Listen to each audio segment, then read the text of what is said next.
asking the questions that you probably have in mind, and attempting to uncover answers in our search for the truth. With your hosts, Ansir and Sophia Strange, this is Inquiries into the Strange.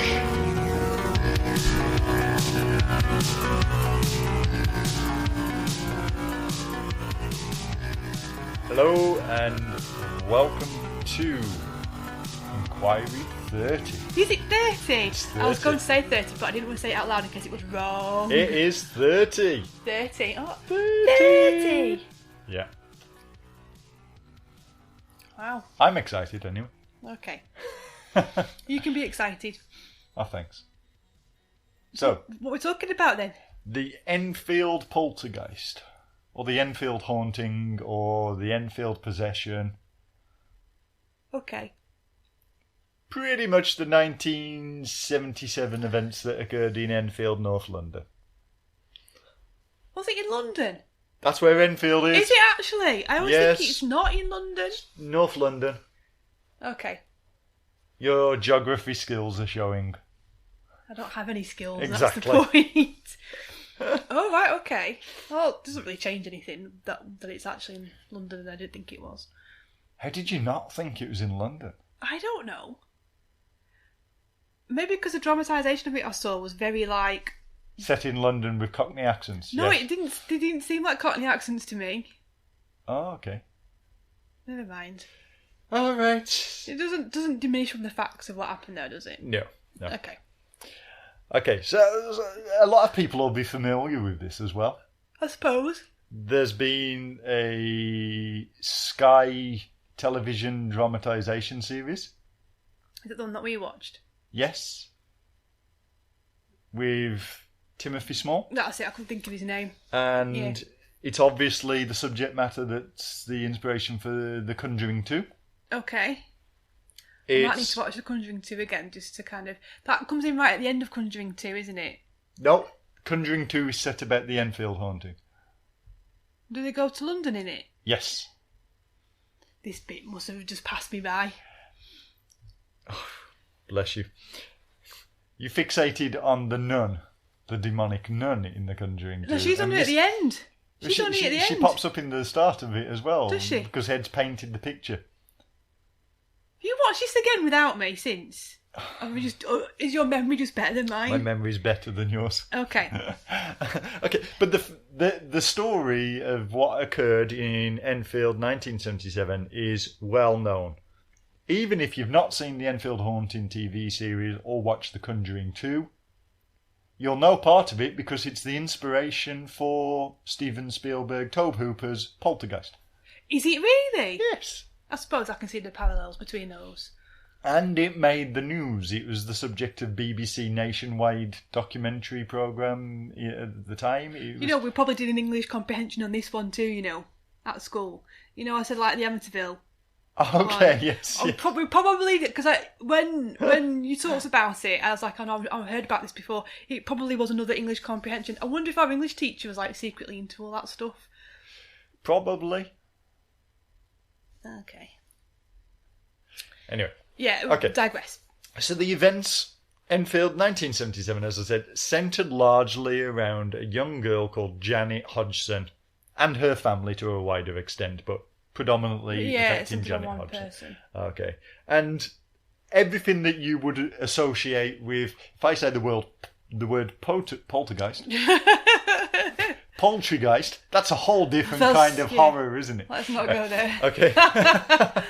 Yeah, if you say poltergeist, straight away you start thinking of what phenomena? Oh, things moving around. Yeah. Banging on the walls. Yeah. Yeah. And if I say demonic possession? I don't associate poltergeistness. That's not even a word, is it? Poltergeistness. Poltergeistness. No, but it should be. I don't associate poltergeist activity, or poltergeistness is even better, poltergeist activity with possession as much, but I suppose if the experts say it's part of it, then it's part of it. It's not necessarily. But if I say demonic possession, what do you think of with demonic possession? Everybody always thinks of The Exorcist. And what particular phenomena? Oh no, what are you trying to get at here? contortions of the body, Oh, right, okay. levitation, Yeah. foul language. Yeah. Yeah. Okay. Blasphemy. Yeah. Okay. So, and there were elements of that occurred in the Enfield case as well. Is that what they actually think happens in possession, or do they just like ham that up for TV purposes?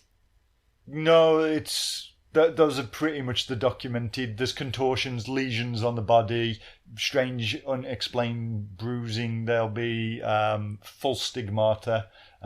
False words can appear on the body. Yeah, all right, that bit I can kind of get. Blasphemy, intolerance of religious iconography, they're all parts of it. Glossolia, or the ability to speak in a language which the demoniac wouldn't have any knowledge of or fluency in. They're typical symptoms of possession. Okay. We spoke about this during the demonic possession. Yeah, podcast. I think sometimes the dirty language, though, is hammed up for TV. Yes, everything. Blasphemy is just can be as simple as saying "Oh my God." Yes. So, but I think they just everything gets hammed up for TV, obviously. But there are elements of what you would typically associate with demonic possession in the Enfield case as well, which is why I think it has caused such debate over the years as to what really happened there. Yeah, there is some questions left unanswered, isn't there? Yeah. And of course, poltergeist, we've not really spoken about a poltergeist. Poltergeist is just a noisy ghost. It's a German word, a term that describes a noisy ghost that makes banging sounds. Okay. Yeah. AKA your boiler. Yes. But banging on walls, banging of doors, moves things around. It would typically be called a poltergeist. But I think throughout history there have been one or two instances where a poltergeist case has often resulted in a voice, sometimes coming through a living person in a form of mediumship, but sometimes disembodied. If you look at the Bell Witch case, there was a voice just in the air that people could talk to. Yeah. Okay. And a lot of the prevalent thought on poltergeist is that it is most often associated with a pubescent child. Mm-hmm. And it is likely to be a form of psychical projection, psychokinetic energies coming through that child, their energies, and that's where you get things like the foul language come into play as well. And that's also one of the off-cited explanations for demonic possession we spoke about before. Yeah. Okay, so let's get into Enfield. Yeah, so let's get to what happened then. Right. So, in the Enfield case, the Hodgson family. Peggy was the mother, and she had 4 children, 2 sons, 2 daughters. Small council house in Enfield, North London, as we said. Couple of young boys, 10 and 7, Johnny and Billy, and Margaret and Janet with the slightly older daughters, 14 and 11. So you're in that perfect age range. Yeah. And now, interestingly, poltergeist phenomena seems more prevalently associated with girls. And this is why there are some, and I'm one of them, who think that because of the more receptive nature of females, and historically you'll find more female mediums as well, I think that the abundance of a psychical energy within a pubescent girl can attract an entity. And I think that's where it produces something that is akin to demonic possession, because it could attract a demonic entity. Yeah, okay. Okay. Now, there's a notable aspect here, and it's important to discuss this. Janet Hodgson, who was the predominant focus of this phenomena, was very much gifted, supposedly, in terms of gymnastics. Okay. And we'll see why that comes into place, because body contorts. It's often cited as how she managed to do certain things. Right. Okay. So events really began in August 1977, and the children had just gone to bed, and Peggy, as the mother, heard a loud crash, and she went to the room that was shared by Janet and Johnny. As you would as a parent if you hear a loud crash upstairs. What have you done? What the hell are you doing? You're supposed to be in bed. Yeah. Yeah. Every parent knows this moment. With that. Yeah. Okay. She goes in. Janet insists that the bed is shaking. Right. And that's what's making the noise. The bed is banging. Okay. Okay.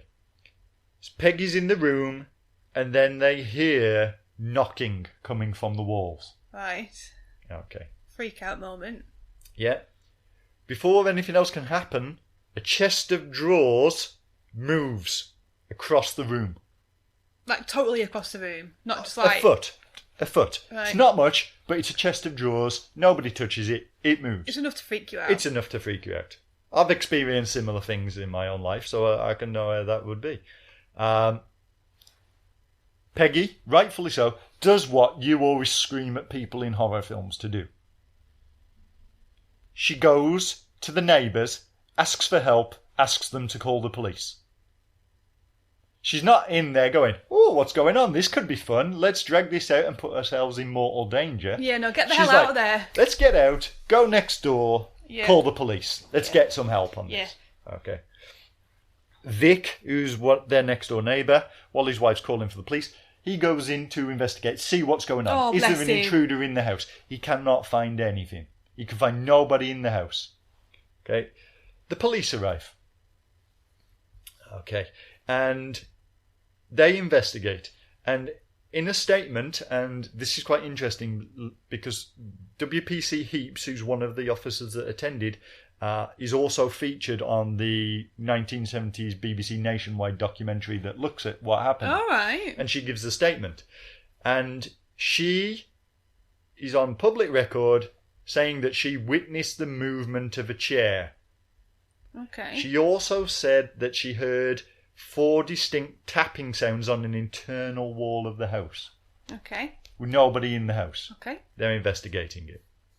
Okay. She then also hears other tapping sounds, banging from around the house.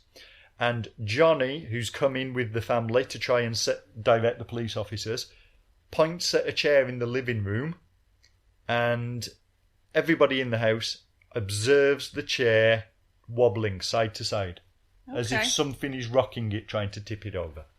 Okay. Then the chair slides towards the kitchen where everybody was. Okay. Scary. And then, as you would expect from the police officers, they're not the Ghostbusters. They don't go full Dan Aykroyd and scream, "Get it!" They can deal with an intruder, a human, flesh intruder, or maybe even a stray dog or a raccoon. We don't get raccoons in this country, do we? Yeah. Squirrel. Fox.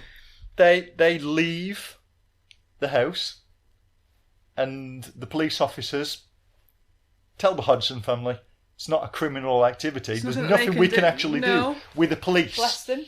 You need to seek help from elsewhere. Okay. Now, I think, interestingly, the phenomena continue. The same kind of things that we were talking about. Now, you got to remember, this is the late 1970s.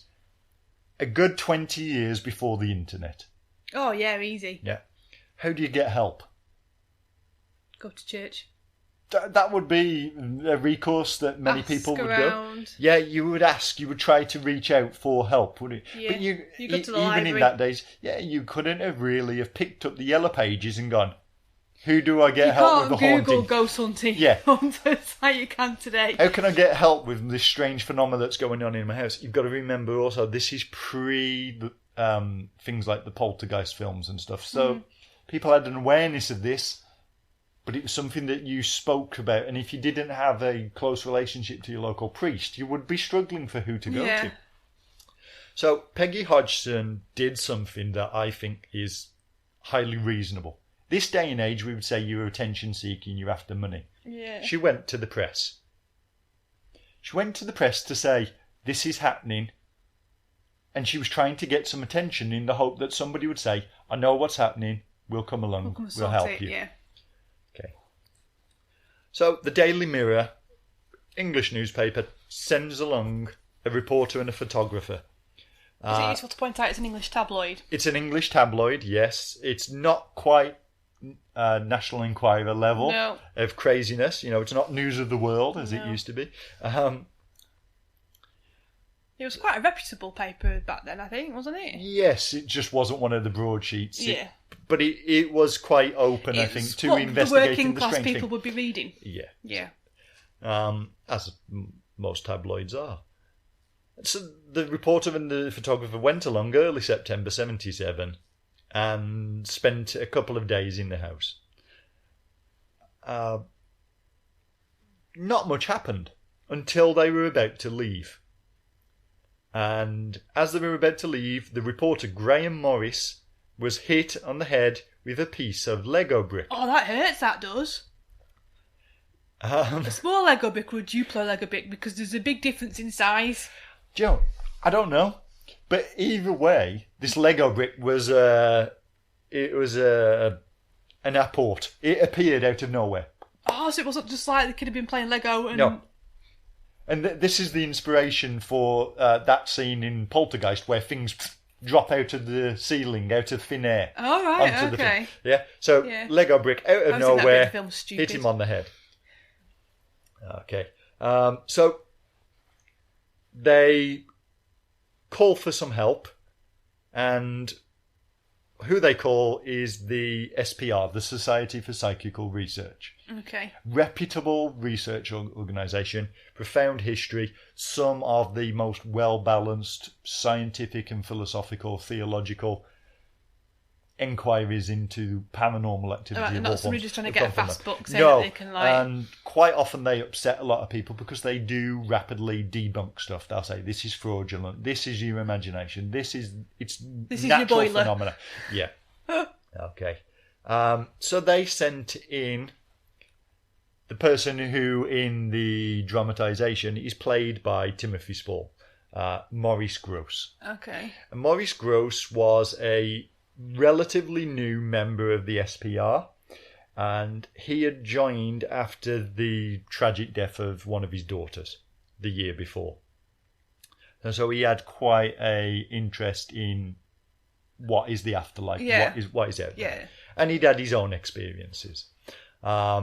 So he was the first investigator from the SPR to visit.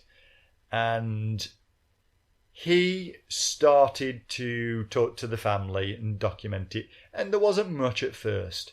But then as he started to experience the banging and some of the sounds and the motions of the inanimate objects, he reached out for some assistance from the SPR. And they sent in the much more experienced and very much famous within paranormal research, Lyon Playfair. Okay. What a cool name, Playfair. Who has a vast portfolio of investigations and numerous books. Okay. Okay. Right, so he's called for backup. He's gone in. Backup's arrived. Yeah. And they go in and they document marbles flying through the air, door chimes swinging, and the marbles fly through the air and land dead on the floor. Do not move. You try doing that. Oh, no, they roll when you drop them. Exactly, yeah. Drawers, doors opening, silverware bouncing, furniture moving.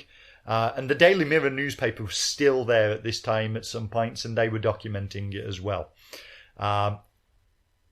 In all, it's thought about 10 people witnessed all of the phenomena. Okay. That's unusual, isn't it? Yeah. That so many people actually have witnessed it. That's it. And I think it's important, and I've put a list together here. So you've got things typical, so you've got toys moving or thrown across the room, knocks, bangs, the frame of the fireplace pulled away from the wall by itself. I see here you mentioned this. Some of the things that were thrown were too hot to touch when they landed. Yes. Oh, that's weird.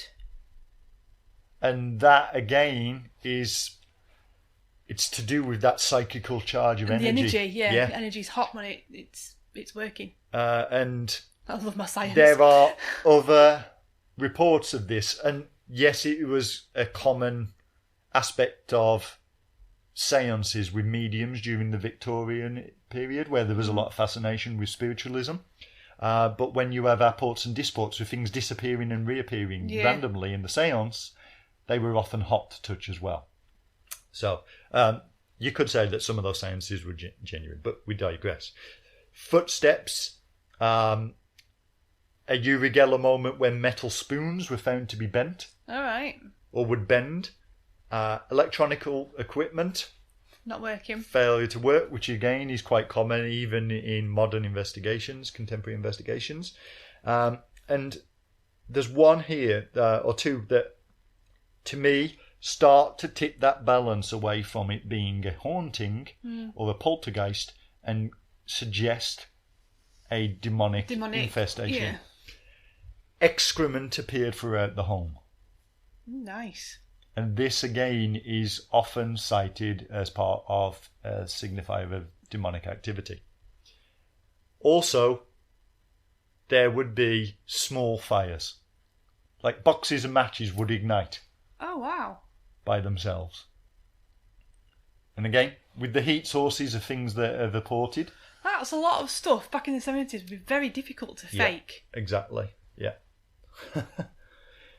So you've got a lot of things there. And it's in all, there was over 180 visits to the house to document things and to observe things. 25 overnight vigils where they were just there watching things that were happening or listening. And like I said, it was really widely reported. The BBC arrived. Radio 4 from the BBC, they went and recorded things. BBC sent their nationwide team down to record things for the TV programmes. You got the police reports. You've got the SPR that were there to witness it. A council employee, because it's a council house and obviously they have an interest in what's occurring. A council employee named Hazel Short reported that she had seen Janet levitating in a window. Oh my God. While she was standing outside the house. She saw several books hit the window, even though nobody was supposed to be inside at the time. Oh gosh. So, and I think this is what I want to also show, what I want to play for you now. I don't know if you've heard this, you've probably seen it in the dramatisations where they are doing audio recordings. Because one of the things that happened, and again, it goes through, and you could say that it was Janet acting as a medium for Doesn't an her entity. voice change? She starts talking like an old man. Yeah. And so they set up a microphone, and Maurice Grosse and Playfair, Lyon Playfair, they recorded some conversations to try and work out what it is. And their approach is clearly quite balanced. They're not trying to say she's possessed. They're not trying to say she's acting as a medium. They're trying to find out what is going on. They recorded the voice, and the BBC also recorded this as well. And there were attempts where they tried to get Janet to replicate the voice, to say, can she do it? Yeah. Is it ventriloquism? Is it something she's capable of with the vocal cords? And she couldn't replicate it anywhere near this level of quite a gruff voice. Yeah. It sounds like somebody smoked 80 cigarettes a day. Yeah. And there's a BBC interview that is quite famous because there is a video clip of them talking to the girls and Maurice Grosse, and they're talking about what's going on, and the reporter asks Janet how it feels to live in a haunted house. And Janet says, it's not haunted. Instantly. Yeah. And her sister Margaret turns and says, shut up. As if to say, don't say that. And a lot of people read that as the girls are playing on, Janet's had enough, and she's like, oh, it's not haunted, it's us. Yeah. And her sister's like, shut up, we'll get in trouble. But you can also read it, and I'm more inclined to read it having listened to the videotapes of this voice. I don't see how Janet was able to do it. And I think Janet knew that actually it's not haunted, this is something else. And that's my inclination. But I'll play you one of the videotapes now. So, all right, okay. So this is, I've queued this up. So this is a audio clip of Maurice Grosse talking to an entity that describes itself as being a elder gentleman named Bill, coming through Janet. Okay.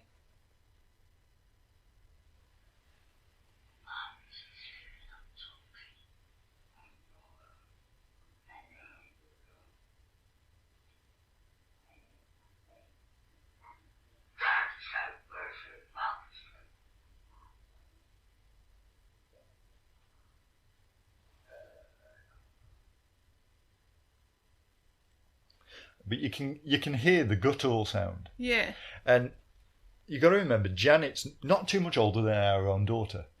I can't see our daughter having the ability to do that with her voice. No, I don't think many could. No. And it wasn't long after some of these conversations that we recorded, Janet starts to say that she feels as if the ghost or the entity is beginning to possess her, and it's coming into her and taking over her body. And people start to see Janet levitating above her bedsheets. Mm-hmm. And also Margaret on occasion, as if it's trying them out.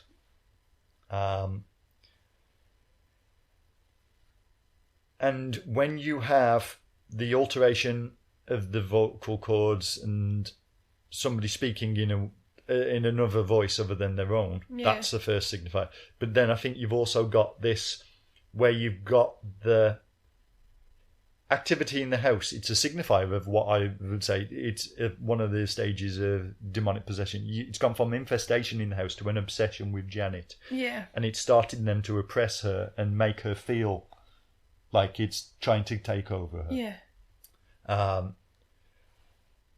And I think what you then get is, throughout the conversations with Maurice Grosse, you get Janet, or the voice that's talking through Janet, explain that it is an entity called Bill Wilkins. And he explains that before this entity supposedly died, went blind, had a hemorrhage, and died in the chair that was rocking in the corner of the room downstairs. Okay, so, and what happened then, and this is something that doesn't happen enough today. So the SPR gave these audio tapes where this voice is explaining this to the local radio station, and they played it. Yeah. And a man came forward called Terry Wilkins, and he said he recognised his dead father's voice on the radio. Oh, scary. And he also confirmed that his dad was named Bill, and he had lived and died at that house. Wow. And that, to me, is one of those things that says Janet is not putting this on, because how would she have known? Yeah, you couldn't do a Google search for previous tenants. Exactly. Back in those days, it would be very difficult to know. Yeah. Okay, and there's also some... Unless somebody at school told her. Well, there could be that. Oh, you've been in that house, or there's a right weird old geezer who used to live there. He died in that chair, you know. Because that's what kids would do. Would they have known that he died of a hemorrhage? No. Even if you knew there was a blind old man who died in that house? Well, unless one of their parents was like, I don't know, a paramedic or a police officer or... There's always a chance that the neighbours knew, and the neighbours had spoken to their mum, Peggy, and I get that. Heard it. It's not totally impossible that she wouldn't have known, but it wouldn't have been easy to find out. Yeah. If that makes sense. Yeah. You've also got the photographs. So you've got these are the famous photographs now. So I'm showing you these, and they're widely available. If you Google Enfield haunting poltergeist photograph, you'll see the images of Janet being thrown or levitating around the room in the bedroom. And lots of people have said that it's quite clearly she's jumped from the bed. It looks like she's jumped. I would agree with that. Bed. Yeah. And she was gymnastic. She did her gymnastics, and she was evidently skilled in this. And a couple of them with her sister as well. You can see how that would have been easily say that, okay, it's just kids larking Not around. the best evidence, really. Yeah. and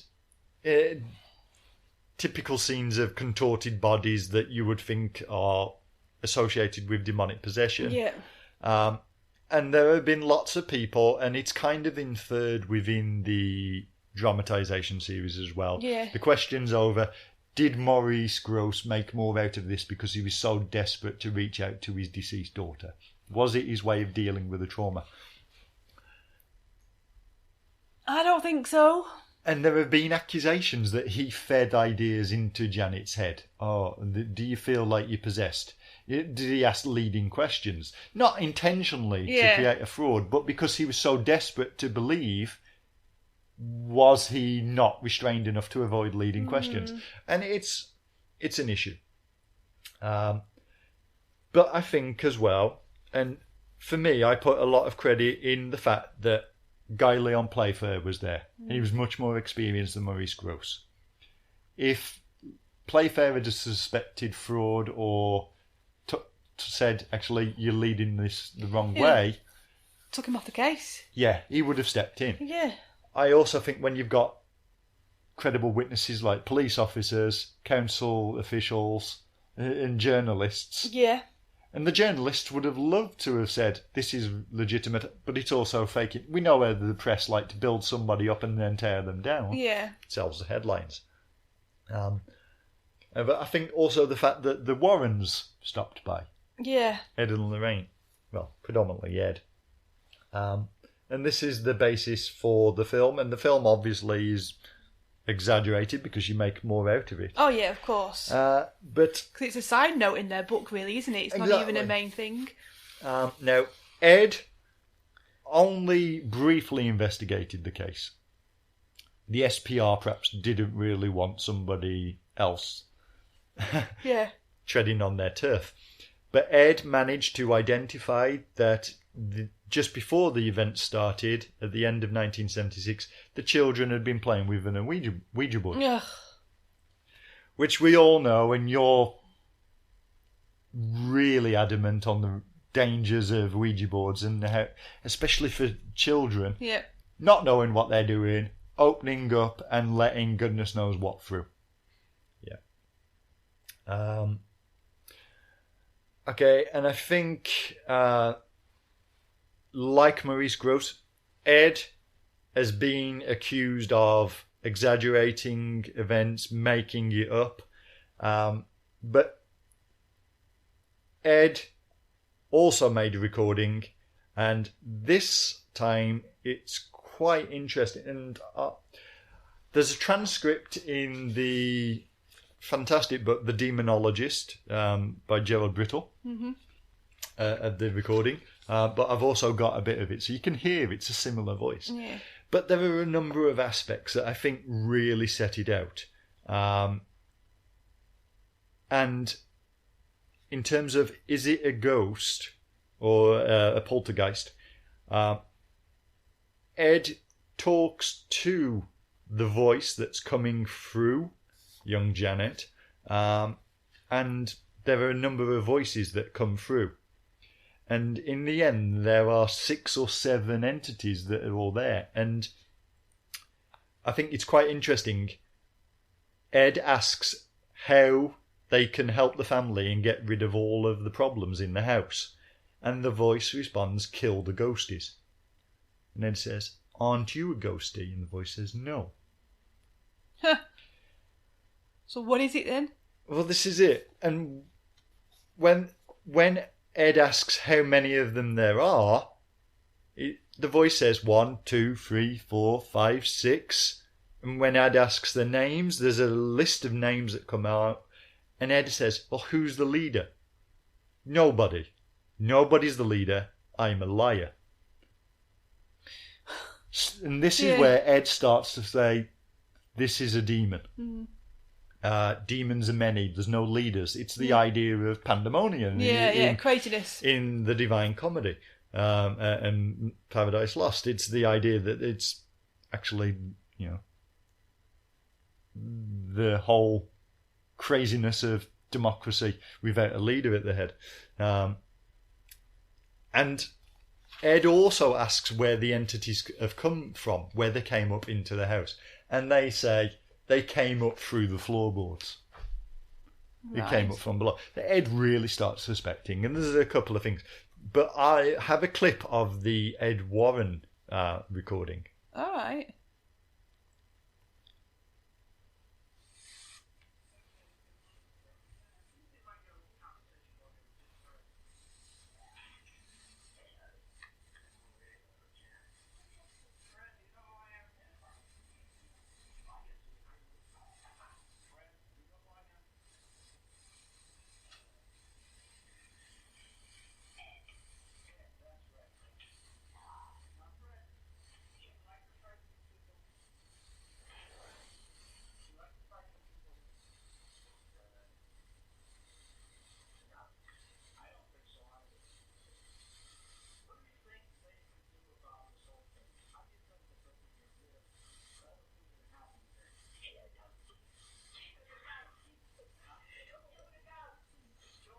That's really hard to hear. It is, and it's a really hard to find recording because tape deteriorates as well. It's an old tape, and it's been played a lot of times, obviously. But that's the section where the voice responds, "Kill the ghosties." Yeah, and he's quite honest. But you can hear that almost nervous laughter from the members of the family in the background as they're going, "Ha, kill the ghosties," and it sounds almost comical. But I think it's interesting because I could see how Janet, as a young child or a pubescent teen, would say ghosties. It's a childish term. Yeah, maybe. And that no, I don't think at 14 she would call them ghosties. I can see that. No, I can't. But I can't see her coming up with the idea of there being many of them, no one's in the leader and they are the liar. I think that's quite theological for a young child. Ghosties. No, I don't think a 14-year-old would call them ghosties. I honestly don't. Not? No. Especially back in the 70s, people seemed a lot older. No. Okay. I really don't. Yeah. And I think that hoarse, demonic voice saying ghosties makes it more scary. Ah. So you're more inclined to believe that was genuine? I don't know. I remember we watched the dramatisation, and obviously it looks at it from all angles. It looks at the possibility she's making it up. Yes. And then also maybe she's not. I don't know. I mean, she wasn't necessarily... She was an average teenager. Yeah. I don't... And I think this is important. There's a lot of detail in that would be a very elaborate hoax. And that's what I think. Where would she have got the ideas from about the voice? I mean, she could have researched it, because there's nothing to suggest that she was not capable of going to the library and researching this stuff. No, but you've got to remember as well, this is quite a poor family. Yeah. Yeah, they were quite poor. They didn't have a telephone. This was a time before a lot of people had telephones. Yes. Yeah, they lived in a council house in North London. 4 children with a single mother at the time. This would have been, do you know what I mean? In the 70s England, this would have been quite a harsh life for them. Mm-hmm. But also, this is pre-videotape, pre-internet, at a time where Janet had no real means to have ever seen William Friedkin's Exorcist film that came out 4 years previously. Mm-hmm. You wouldn't have got into the cinema as a 10-year-old. Should have been 10, yeah, there's no way she'd have. There's no chance of her having seen that, so she wasn't taking inspiration from that depiction. Blatty's book for The Exorcist was a restricted text, even in libraries, so she'd not gone in and picked up that. So you can't say that is popular culture and how she picked it up. No, so this is what I mean. Like, and it's too elaborate. Yeah, it's there's too much. And some people say maybe it was for attention and to get money from it and stuff. I don't think they get much money from it. I don't think they did they? No. The Daily Mirror would have paid them, but it wouldn't have been a lot. It wouldn't have been a lot.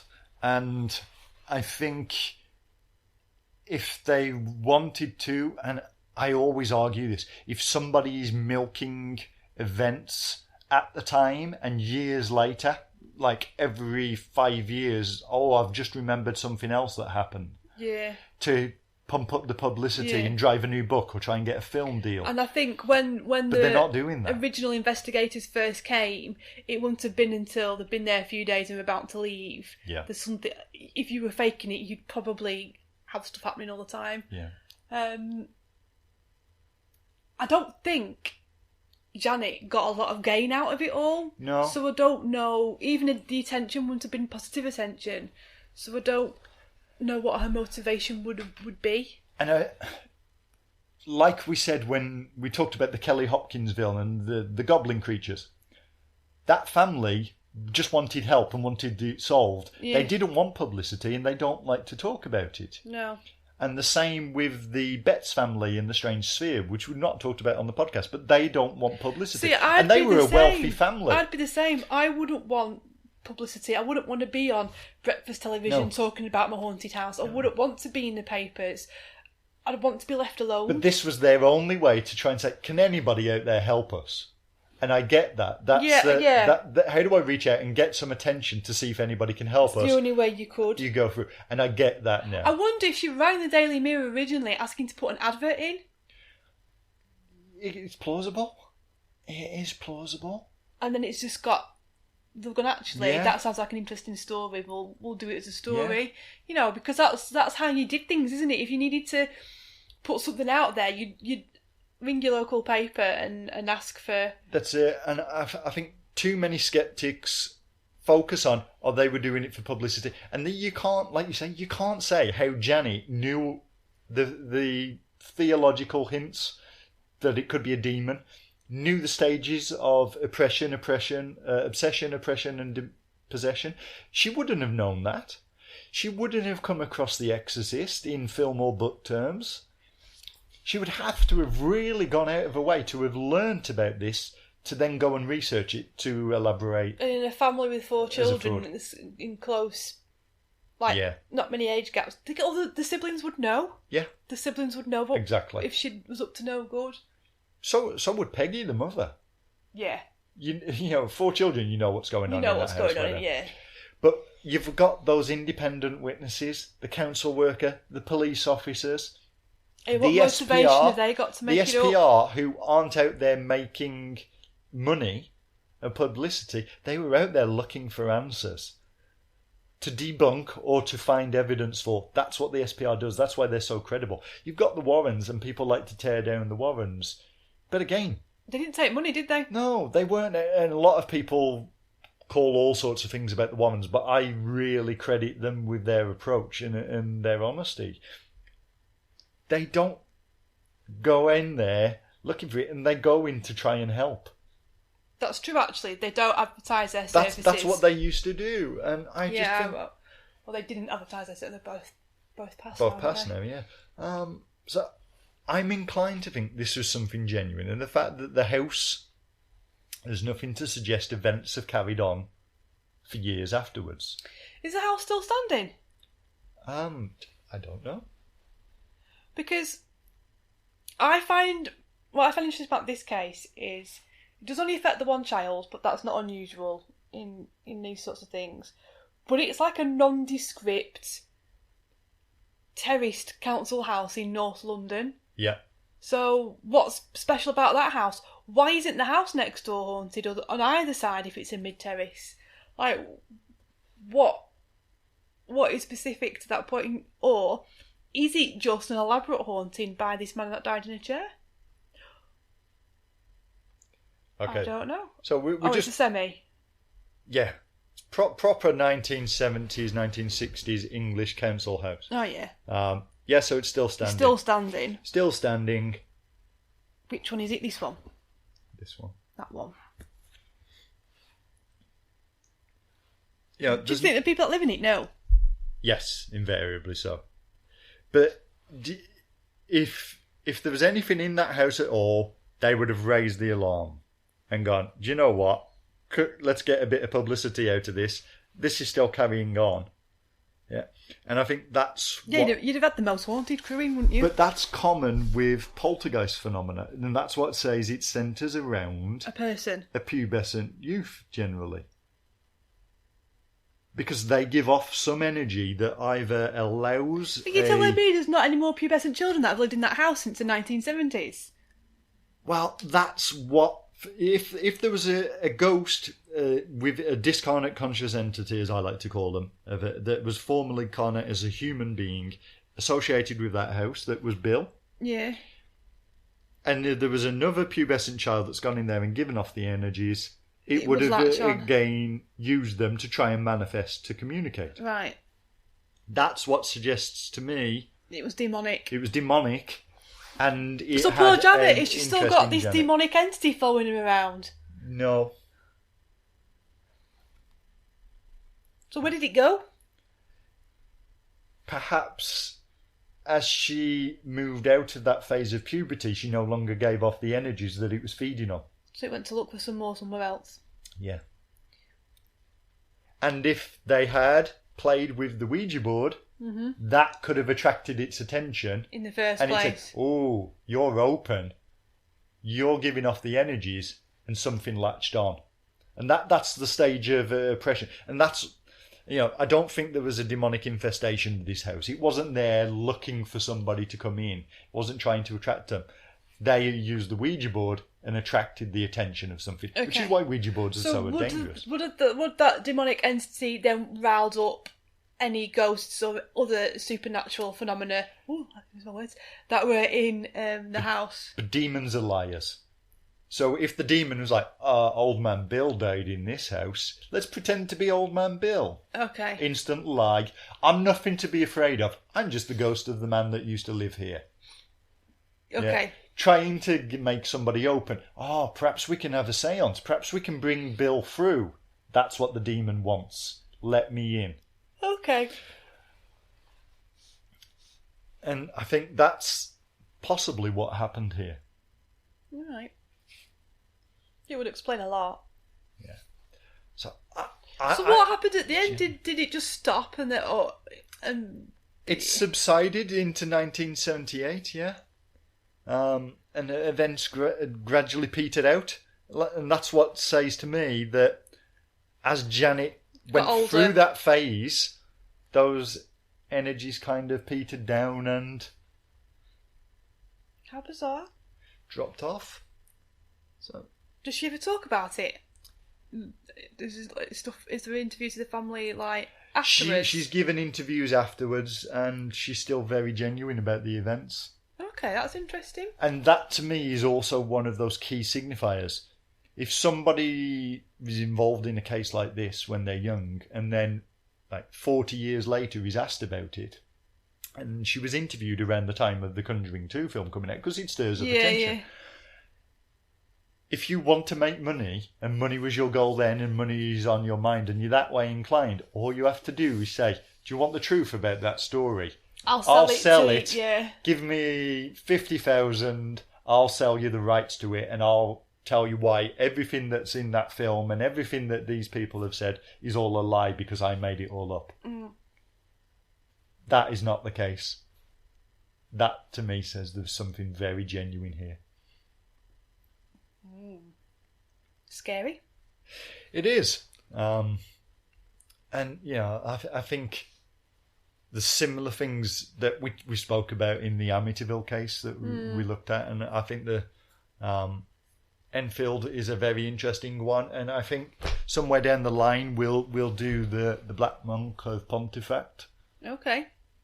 But I think we'll find that's something different. Interesting. But this to me is, I think this is a very genuine case. I don't think it's a poltergeist. I think this is a demonic obsession and oppression. Wow.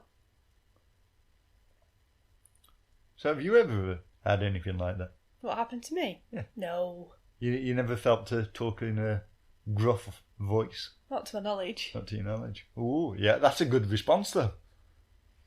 No. I think I've felt things, and you see things out the corner of your eye and stuff. But, no. My concern now is when our daughter hits teenage years. Yes, but our house is well locked down and warded. They won't want to deal with a demon mum anyway. No. No demon would want to take you on. But our house is well protected anyway. Okay, just in case. Yeah. I'm still sceptical about the whole existence of all this stuff. I'm not. I've done enough things over the years. Yeah, you scare me when you talk about things. Yeah. Which is why our house is well protected. Okie dokie. But yeah, so for me, Enfield gets my vote as a genuine case. I'm struggling to understand how it could be faked and what would be the motivation of faking it. Yeah.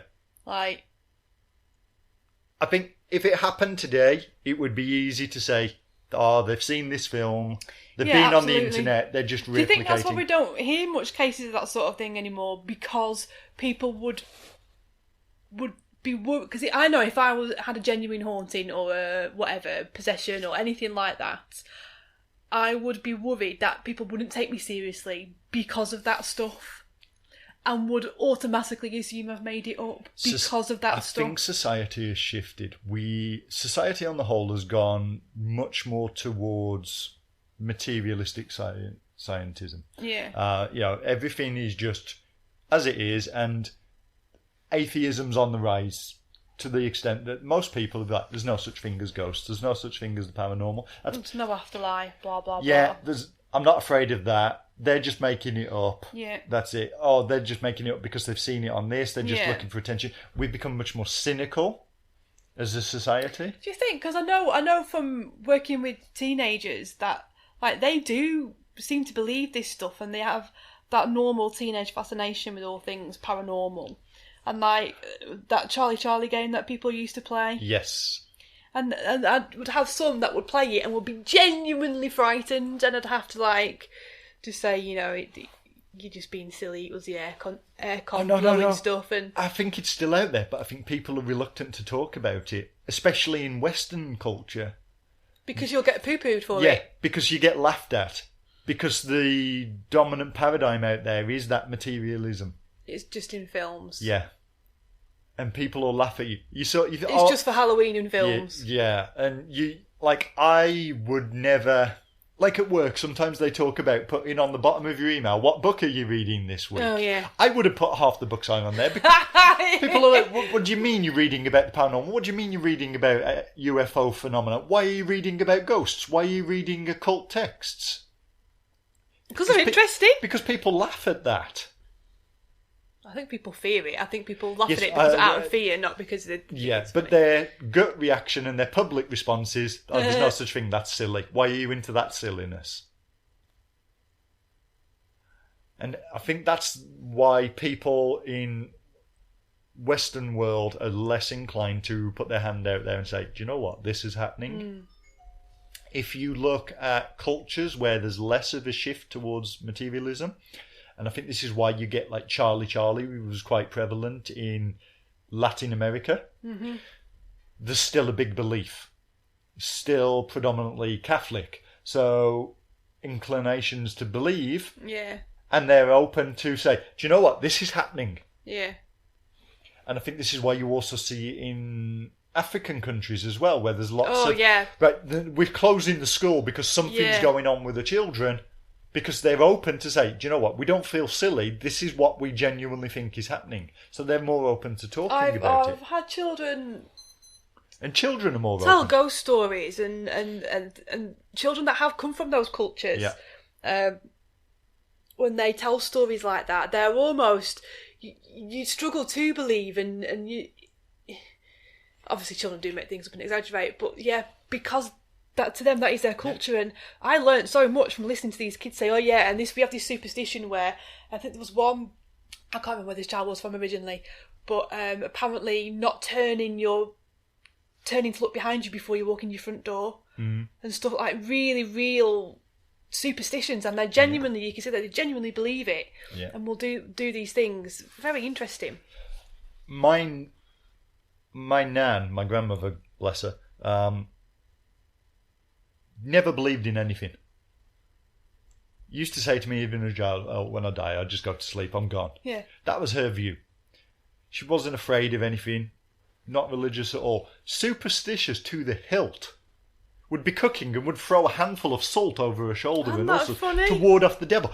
Didn't believe in anything, but somewhere in the back of her head, because of the era she'd grown up in, Edwardian England at the start of the 20th century, throwing salt everywhere. If she spilt something, she would spit on the floor and curse the devil.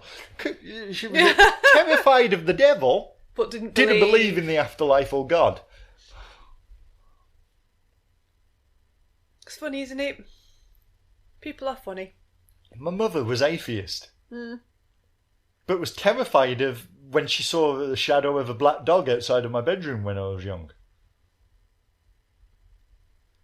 Terrified of things that used to move in our house. I mean, even when I first started dating you and I introduced you to my mum, did she used to call Paddy the poltergeist? Yeah. Yeah? Because she named him Paddy, that was her way of dealing with it. But she was an atheist.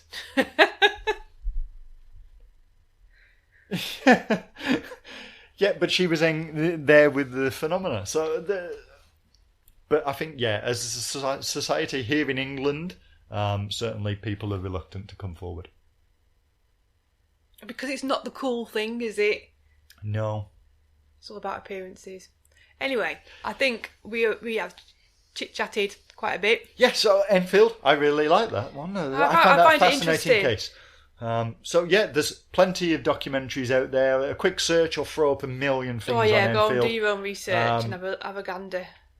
Yeah, there's books by the SBR, the Enfield tapes and all sorts, and you can read all of Maurice, Grosse and Guy Lyon Playfair's notes on the case and everything they documented. And as always, it's important to make up your own mind with these things. Absolutely.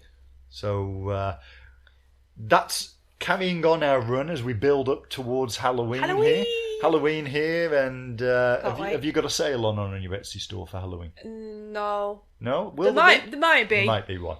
Right, so it's still 10% off throughout September, though.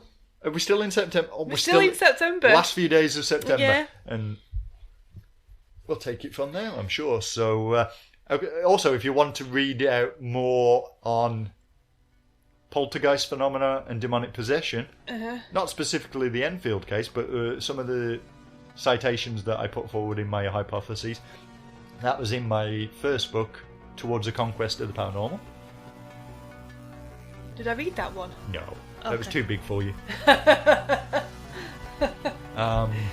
Do you have any ghosty, demon-y things in your Etsy store? I have Beware of the Ghost and Beware of the Demon signs. Oh, and what's your Etsy store? One last shameless plug. Sophia Strange GB. Sophia Strange GB. So at that, we're coming up to an hour mark.